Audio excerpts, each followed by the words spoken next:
جنة هذا ما تمنى، فالدنيا تبلى ما فيها يفنى. جنة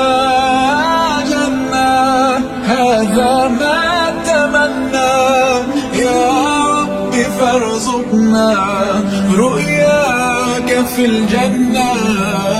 بين يديك ستعرض يوما أعمالي، لا